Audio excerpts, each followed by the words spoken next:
Hello students, welcome to OL Expert. This is your math class. I am your maths teacher. Today we are going to begin a new topic, definite integral. Actually it is not new topic. हम लोग ने last lecture में integrals या indefinite integrals calculate किया था. इसे indefinite integral क्यों कहते हैं वो हम लोग ने डिस्कस किया था because it doesn't have a fixed value. एक फिक्स वैल्यू नहीं होती है क्योंकि एक इंटीग्रेशन कांस्टेंट इन्वॉल्व होता है सी, और सी की वैल्यू हम चेंज कर सकते हैं. But definite integral has a unique value. Definite integral होता क्या है? Let integral of F X, indefinite integral actually of F X is say capital F x plus integration constant C.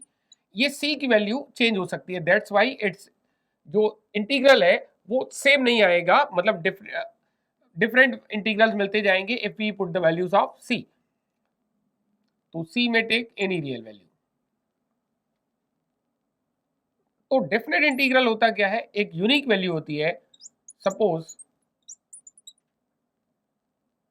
F x का integral कर रहे हैं and we write here two values a and b. A and b are some values. A is said to be lower limit, and b is said to be upper limit.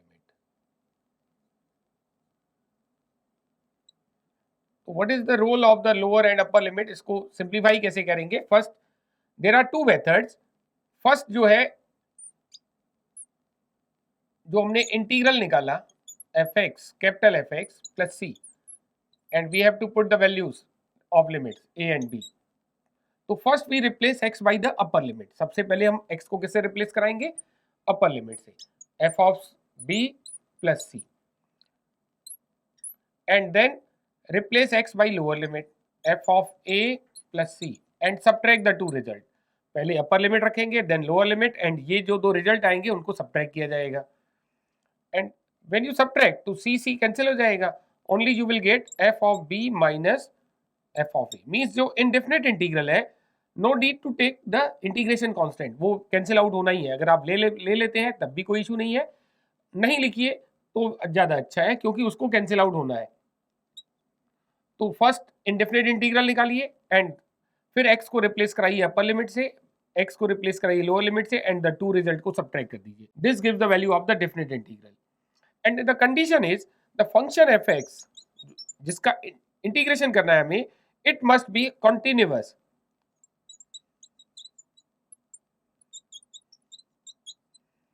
in the interval a to b. a से b में का जो interval बनेगा इसमें function continuous होना चाहिए. This is the first method जिसको हम बाद में डिस्कस करेंगे. And the one more method is there, this is known as limit as a sum. Definite integral as a limit of sum.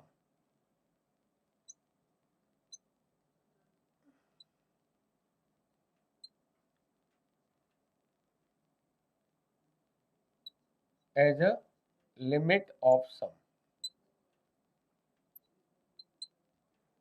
तो इसकी मीनिंग क्या है limit of sum? Suppose actually ये कॉन्सेप्ट डिस्कस करता है कि definite integral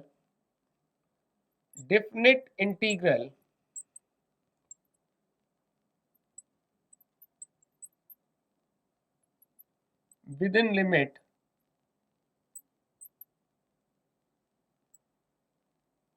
a to b, a is lower limit, b is upper limit, represent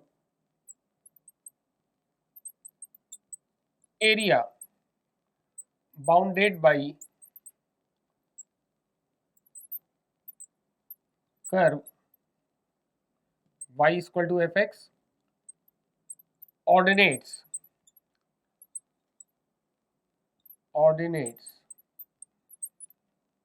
x is equal to a, x is equal to b, and x axis. But limitations are also there. Limitations क्या है वो भी discuss करेंगे हम लोग. ये always area नहीं देगा. तो एरिया कैसे कैलकुलेट करना है? दिस इज द concept की definite integral as a limit of sum. Suppose this is a given function y is equal to fx and it is continuous. एक तो कंडीशन है कि फंक्शन कॉन्टिन्यूअस होना चाहिए. से this is the ordinate x is equal to a and say this is ordinate x is equal to b. बोला गया है कि curve ordinate x equal to a, x equal to b and x axis के बीच जो bound part है उसकी area represent करता है डिफरेंट इंटीग्रल। तो ये एरिया हमें अभी तक तो कैलकुलेट करने आती नहीं है। हम ट्रायंगल की एरिया कैलकुलेट कर सकते हैं, हम रेक्टेंगल की एरिया कैलकुलेट कर सकते हैं, या किसी भी टाइप के क्वाड्रिलेटरल की एरिया कैलकुलेट कर सकते हैं, but it is not a quadrilateral actually. चलिए अगर हम इसको छोटे छोटे पार्ट में ब्रेक करें, मीन्स इसको स्ट्रिप्स में ब्रेक करें, हम बहुत सारी स्ट्रिप्स बना रहे हैं, मैग्निफिकेशन ग्लास लगा के आपको दिखाया जा रहा है, एक्चुअली विड्थ बहुत कम होगी। से the width of the each part is h। अच्छा, ईच पार्ट की विड्थ सेम होगी, h h h h, these are the widths of each strip। तो how many strips are there? तो we have broken it in n parts, मतलब n strips बनाई हैं। there are total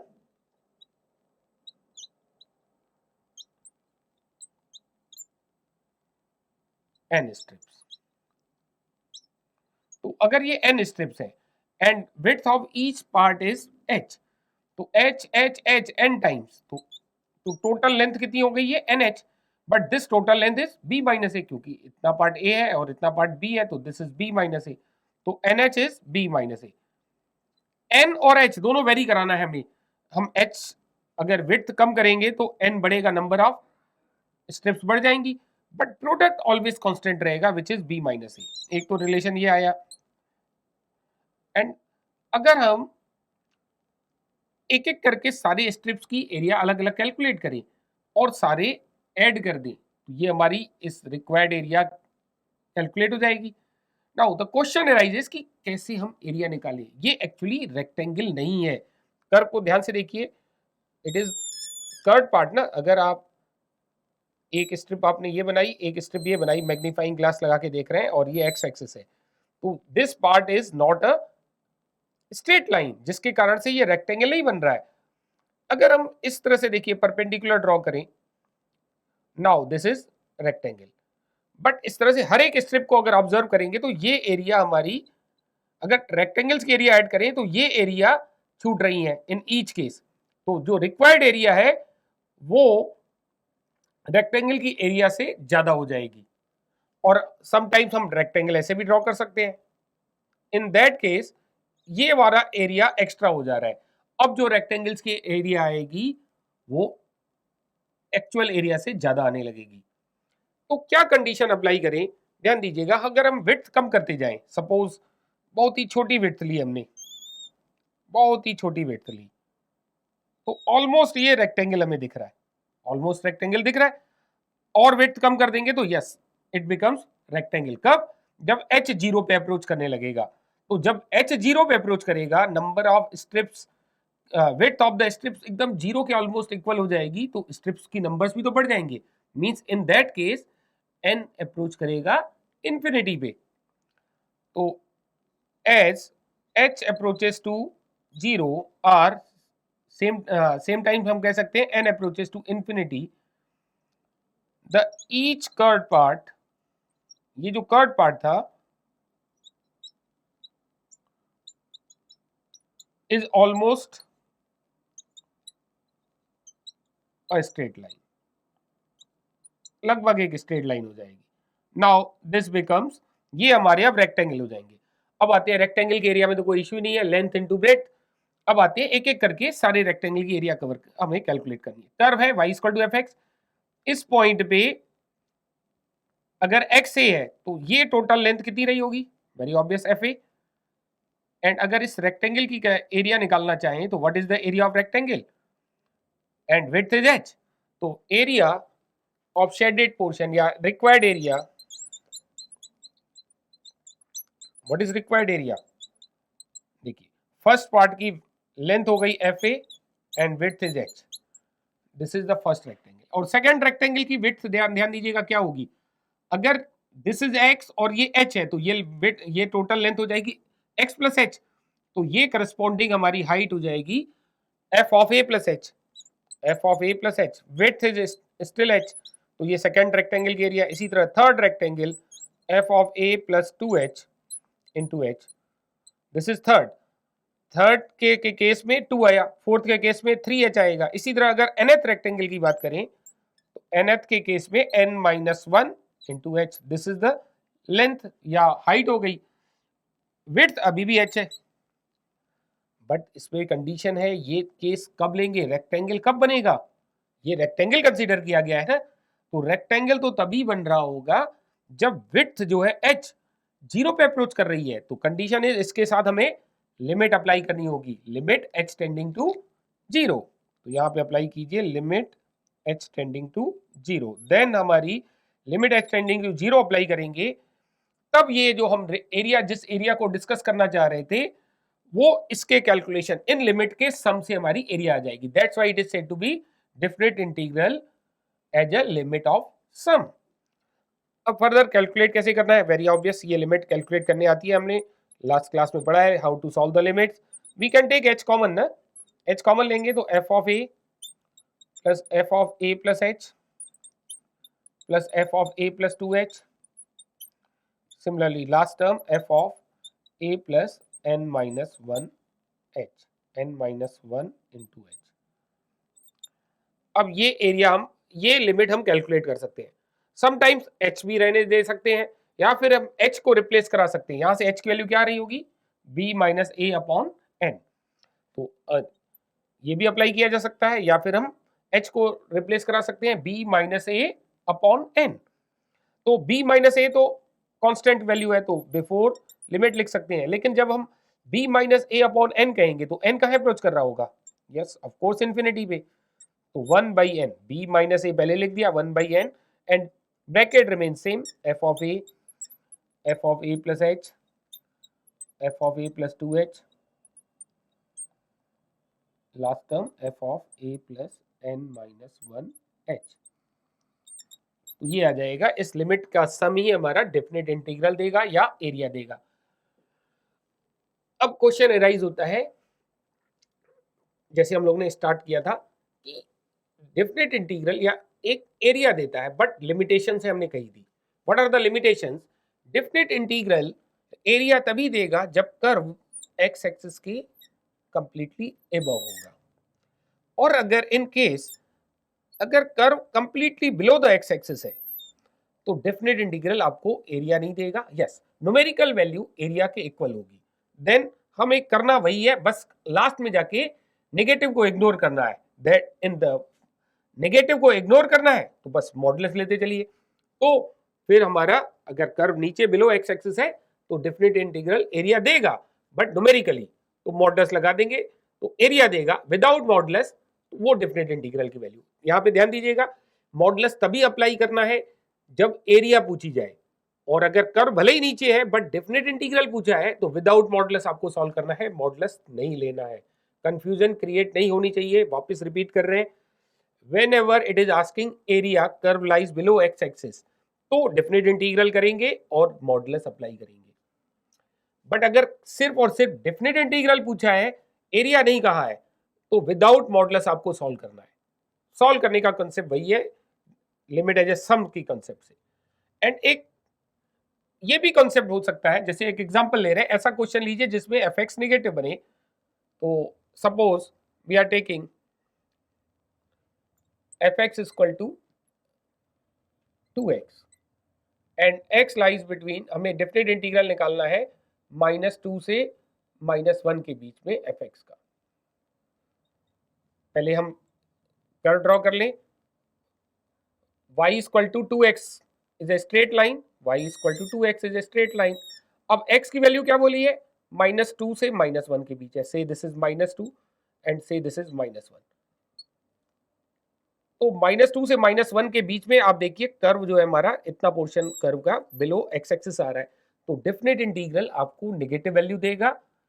area अगर हम calculate करना चाहें तो बस एरिया की न्यूमेरिकल वैल्यू डेफिनेट इंटीग्रल की वैल्यू के इक्वल आएगी, तो नेगेटिव साइन को इग्नोर करना होगा। तो लेट्स ट्राई, इसकी इंटीग्रेशन की वैल्यू नेगेटिव आ रही है क्योंकि हम लोगों ने इनडेफिनेट इंटीग्रल पढ़ा है। तो what is fx, fx in this question is 2x, limits are -2 to -1। what is integration, 2x का integration x square and limits are -2 to -1। तो फर्स्ट भी हम लोगों को क्या कंसेप्ट है, first we have to put upper limit in place of x. Upper limit की value पहले रखेंगे इन प्लेस ऑफ एक्स। तो -1 का square plus 1 minus, negative sign put कीजिए। Now put lower limit in place of x. What is lower limit? -2। -2 का square 4 और negative sign बीच में लेनी है हमें। 1 - 4 -3। देखिए नेगेटिव आ गया। अगर डेफिनेट इंटीग्रल पूछेगा तो यही आपका आंसर हो जाएगा। बट अगर पूछेगा कि इस कर्व y = 2x की एरिया कितनी कवर हो रही होगी ऑर्डिनेट x = -2, ऑर्डिनेट x = -1 और x एक्सिस के बीच, तो न्यूमेरिकल वैल्यू एरिया की 3 रही होगी। पर डेफिनेट इंटीग्रल के कॉन्सेप्ट से करेंगे तो स्टार्टिंग से ही आपको मॉडुलस लेके चलना है, देन एरिया हो जाएगी 3 square unit. The first question, find integral of x square plus 1 within limit 0 to 2 as a limit of sum. Limit of sum से पूछा गया है। अगर लिमिट ऑफ सम नहीं बोलता तो बड़ा सिंपल सा क्वेश्चन था। जो कंसेप्ट था हमारा डेफिनेट इंटीग्रल निकालने का, first find indefinite integral, no need to take integration constant. तो एक्स स्क्वायर का इंटीग्रल x³/3 एंड 1 का integral x, no need to write c, and limits are 0 to 2। Now first replace x by upper limit means 2³ 8/3 plus 2 minus replace x by lower limit, तो 0 plus 0 it is 0, 3 2 just 6 8, 3 2 just 6 8, 14/3, this is the answer। But इस तरह के अगर simple questions होते हैं ना तो वो डेफिनेट इंटीग्रल पूछेगा, क्वेश्चन के साथ कंडीशन लगा देगा, as a limit of sum से कैलकुलेट कीजिए। और ट्रिकी क्वेश्चन होगा तो वो उसमें कंडीशन नहीं लगाएगा, वो आप बहुत ही प्रॉब्लमेटिक हो जाएगा अगर आप ट्रिकी क्वेश्चंस को लिमिट एज अ सम से करेंगे तो। Let's start. तो here it is saying find the different integral as a limit of sum by definition of definite integral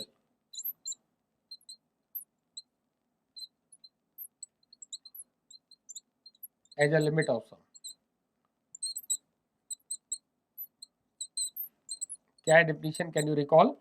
अभी हम लोग ने डिस्कस की लिमिट, अगर हमारा फंक्शन है f(x), इंटीग्रल फाइंड करना है with in limit a to b, तो it says b minus a limit n tending to infinity 1/n in bracket f of a plus f of a plus h plus f of a plus 2h and the last term f of a plus n minus 1 into h। So in this question, in this particular question,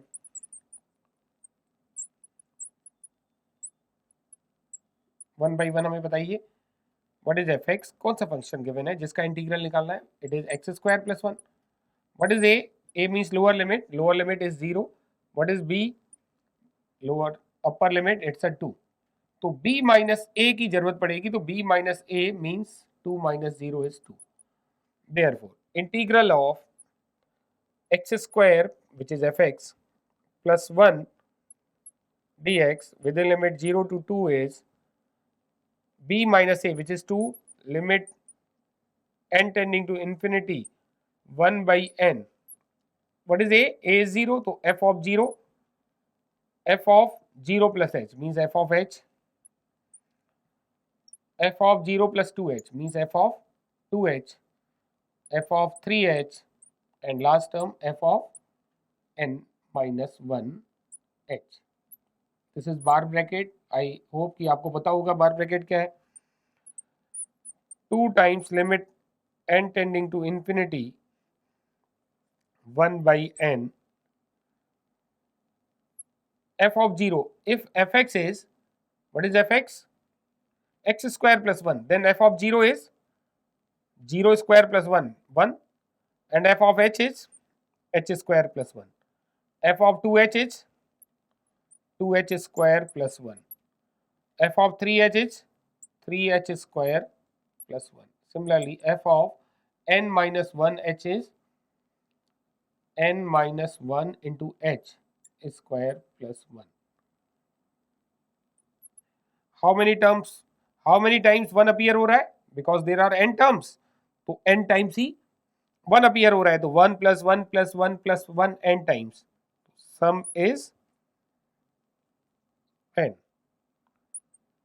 तो 1 1 1 collect किया, इनका सम n हो गया।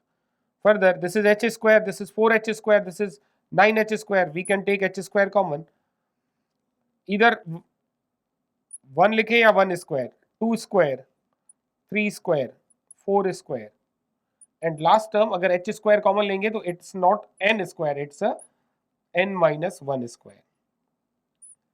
Sequence series में हम लोग ने पढ़ा होगा formula 1 square + 2 square + 3 square up to n square. Can you recall?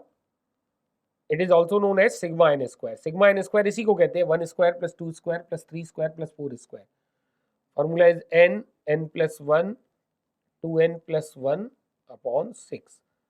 But in this question n is not n is actually n - 1। तो n को रिप्लेस कराना है हमें n - 1 से। तो 1 square + 2 square + 3 square, last term is n - 1 square, तो n के place पे n - 1 रखेंगे, this is n - 1, n - 1 + 1 it's n।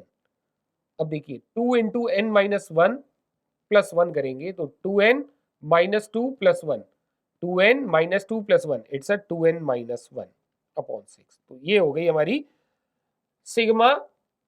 अगर ये sigma n square n term है तो sigma n square, n - 1 term है तो इसको हम कहेंगे सिग्मा n - 1 स्क्वायर।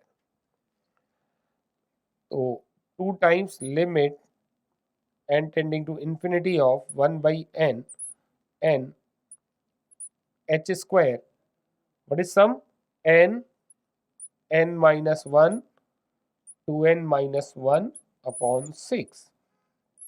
फर्दर देखिए n इंफिनिटी जरूर है, 1/∞ जीरो नहीं कर देंगे बिकॉज अंदर भी n के टर्म अपीयर हो रहे हैं। h जीरो अप्रोच कर रहा है, n इंफिनिटी अप्रोच कर रहा है, पहले भी डिस्कस हुआ, बट प्रोडक्ट ऑलवेज कांस्टेंट होता है which is b - a, and b - a in this question is 2।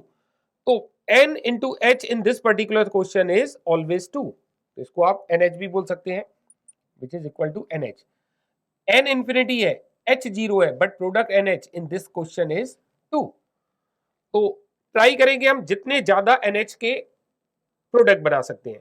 तो इस 1/n को अंदर इंसर्ट कीजिए, तो n इंटू 1/n, ये तो 1 हो जाएगा, एंड एक n यहाँ कैंसिल आउट हो जाएगा, h square into n - 1 into 2n - 1 upon 6 बचेगा। तो क्या आ गया सिंप्लीफाई करके 2 limit h tending n tending to infinity,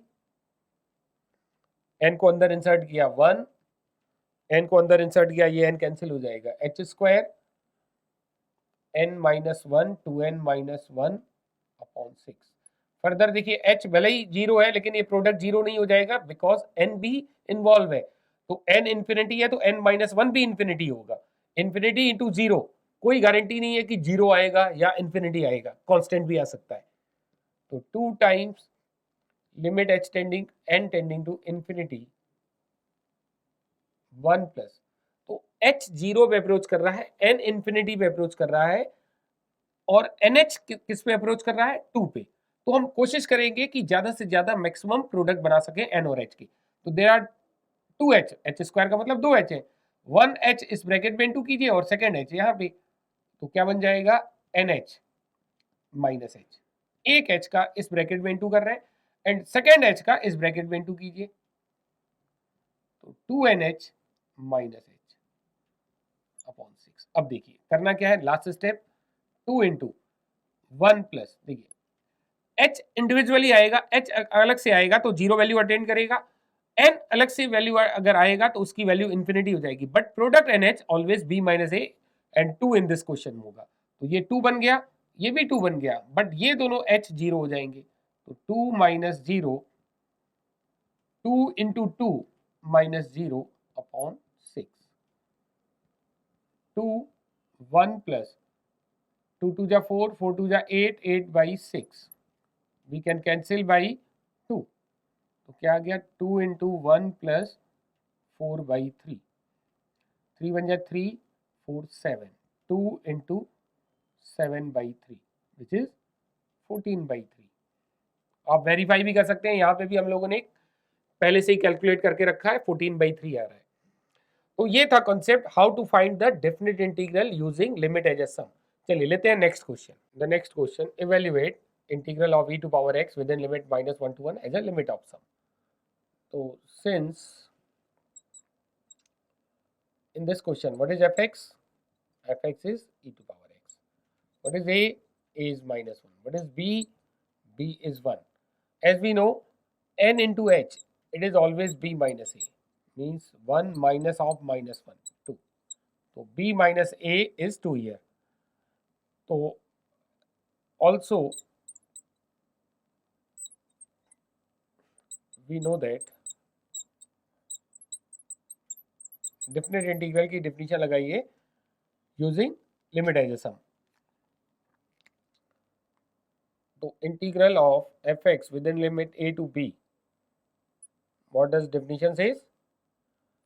Limit n tending to infinity b minus a upon n f of a plus f of a plus h plus f of a plus 2h up to last term f of, this is plus a plus n minus 1, this is bar bracket h. What is b minus a? 2. So 2 we can write before the limit n tending to infinity. This is n actually, 1 by n. What is a? A is -1. So f of -1, f of -1 plus h, f of -1 plus 2h, and the last term f of -1 plus n minus 1h. To limit n tending to infinity 1 by n. If fx is e to power x, then f of -1, it's a e to power -1, and this is e to power -1 plus h, and this is e to power -1 plus 2h, and this is e to power, next आएगा 1 plus 2h, and last f of, it is e to power -1 plus n minus 1 into h. Further, e to power -1, can we write 1 by e? 2 times limit n tending to infinity, n tending to infinity, 1 by n, this is 1 by e. इस term को क्या लिखेंगे? e to power h upon e, and this term is e to power 2h upon e. Next term is e to power 3h upon e. Last term e to power n minus 1h upon e. Either we can take e LCM या 1 by e common ले लीजिए, and it is again constant, तो 2 by e लिख दिया, limit n tending to infinity. अब हमारे पास क्या बच गया? After taking 1 by e common, 1 plus e to power h plus e to power 2h plus e to power 3h up to e to power n minus 1 into h, which is a gp, and gp का first term 1 हो गया, common ratio is e to power h, her bar e to power h ही तो multiply हो रहा है, and number of terms are n. What is the sum of n terms of a gp? Can you recall? gp के n term का sum of n terms of gp, a r to power n minus 1 upon r minus 1. Very obvious, a क्या है? First term, and r common ratio. तो a in this particular question is 1, r is e to power h, तो e to power h is there, और हमें लिखना है r to power n, तो e to power h to power n, it is e to power nh minus 1 upon e to power h, common ratio is e to power h minus 1. nh together मिलके क्या मिल रहा है? 2. nh together मिलके क्या मिलेगा इन this question? 2. This is h, और अभी आप ये नहीं कहेंगे कि e टू पावर 0 लिख दें, क्योंकि 1 by n is already there, तो इस h की भी वैल्यू आप पुट कर दें. What is h? h is, अगर nh2 है तो h is 2 by n. nh जब भी क्लब होगा उसकी b माइनस ए के इक्वल लिख देंगे value. b minus A in this question is 2. 2 by e limit n tending to infinity, अगर NH2 है तो this is e square minus 1 and n को अंदर इंसर्ट करेंगे. If you insert n in the bracket n into e to power h minus 1. या तो h की value लिखिए 2 अपॉन n या फिर n की वैल्यू लिखिए 2 अपॉन h, कोई इशू नहीं है. तो लिमिट अगर n रख रहे हैं वैल्यू, फिर लिमिट हमें बदलनी पड़ेगी, h टेंडिंग टू 0 लिखना होगा. एंड 2 बाई ई ये हमें लिखना है e square minus 1 upon n की वैल्यू हम रख रहे हैं. What is the value of n? 2 by h into e to power h minus 1. इसके पीछे रीजन बता रहे हैं. We can cancel this 2. As we know the formula, limit में हम लोग ने पढ़ा है लिमिट x टेंडिंग टू 0, 0 ही था, याद कीजिएगा 0 था, e to power 0, limit x tending to 0 e to power x minus 1 upon x, it's a 1. तो ये फॉर्मूला हमें पता है लिमिट का, तो बस x की जगह h ही है. तो limit h tending to 0 e to power h minus 1 and this is whole upon h. तो दिस होल वैल्यू इज 1. ये पूरी वैल्यू 1 हो गई. तो हमारे पास ये इंटीग्रल की वैल्यू आ गई using this formula of limit. तो ये e to power h minus 1 upon h, ये लिमिट कितनी हो गई 1. तो फर्दर हमारे पास रिजल्ट आ रहा है ई स्क्वायर माइनस 1 अपॉन ई, ई स्क्वायर माइनस 1 अपॉन ई. अगर आपके अंदर कुछ भी डाउट हो जाए यू कैन वेरीफाई, क्योंकि इस in the different integral as a limit of sum, जो इंटीग्रेंट होता है उसका इंटीग्रेशन हम इजीली कर सकते हैं. तो वेरीफाई करने में आसानी हो जाती है. Minus 1 to 1 e to power x. What is the integral of e to power x? E to power x limits are minus 1 to 1. First we put upper limit e to power 1 and then we put lower limit e to power minus 1 and take negative sign between two limits. तो e to power minus 1 को 1 by e लिखेंगे आप, e minus 1 by e, LCM लेंगे e, तो this gives e square minus 1 by e. We are getting same answer. तो ये verification के लिए था, इससे नहीं करना है. अगर बोल दिया क्वेश्चन में लिमिट एज ए सम से करिए. The next question, using limit as a sum evaluate integral of x plus e to power 2x within limit 0 to 4. What is fx? In this particular question, fx is x plus e to power 2x. And a is 0, b is 4. As we know, nh is b minus a. b minus a, 4 minus 0, which is 4. By definition of limit as a sum.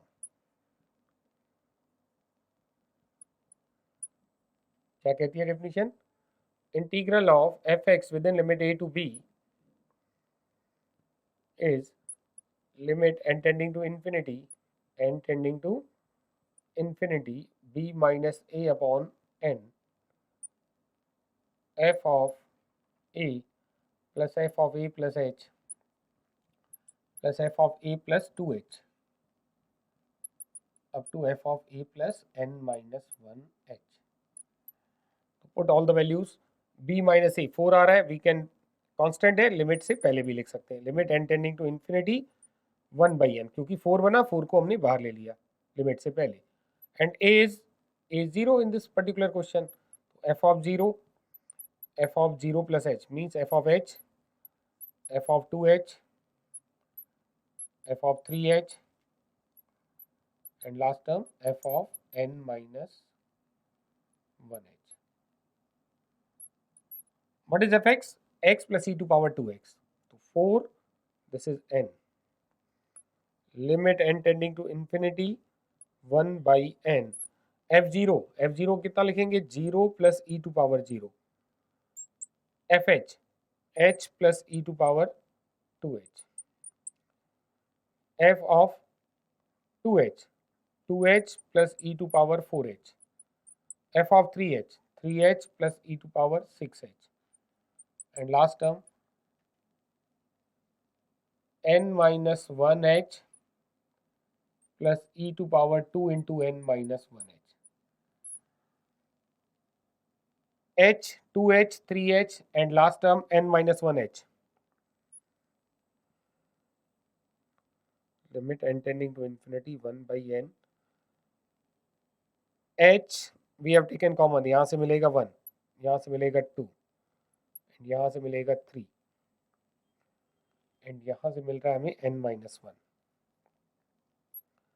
Now e to power 0, which is 1, plus e to power 2h plus e to power 4h plus e to power 6h plus e to power 2 times n minus 1h. This is GP, first term 1 and common ratio e to power 2h. और sigma n का formula हमें पता है, sigma n is n plus 1 by 2. But in this question n is not n is n minus 1, तो इसको हम sigma n minus 1 कहेंगे. Means अब हमें रिप्लेस कराना है n को किससे, n minus 1 से. तो ये n minus 1 एंड ये n बन जाएगा, तो n into n minus 1 by 2. 4 limit n tending to infinity 1 by n h into कितना बन रहा है sum, n minus 1 by 2. And this is GP का sum 1 e to power n, r to power n होता है, तो r to power n and r is e to power 2h. What is formula? Sum of n terms of GP a r to power n minus 1 upon r minus 1. In this question r is, what is r, e to power 2h. अगर r e to power 2h है तो r to power n e to power 2nh. तो this is e to power 2nh minus 1. r किसको कह रहे हैं, r is e to power 2h minus 1. After it यहाँ देखिए 4 times limit n tending to infinity 1 by n को अंदर insert कीजिए, तो ये n कैंसिल होगा और इस h का ब्रैकेट में मल्टीप्लाई कीजिए, तो यू विल गेट, फिर से समझिए, n से n कैंसिल होगा, h का ब्रैकेट में मल्टीप्लाई करेंगे nh minus h by 2 e to power 2nh. nh कितना है, nh हमारा 4 है, 4 2 जा 8 e to power 8 minus 1. nh is 4, 4 2 जा 8 माइनस 1. एंड जब n का मल्टीप्लाई कर रहे हैं 1 by n का, तो this gives n into e to power 2h minus 1. अब देखिए n इंफिनिटी है, h 0 है, लेकिन इनको अगर क्लब करना पॉसिबल है तो क्लब कीजिए, या फिर हम लिमिट का कोई फार्मूला अप्लाई करेंगे. Limit n tending to infinity nh is 4 and this is 0 by 2 and this is e to power 8 minus 1 upon. Further देखिए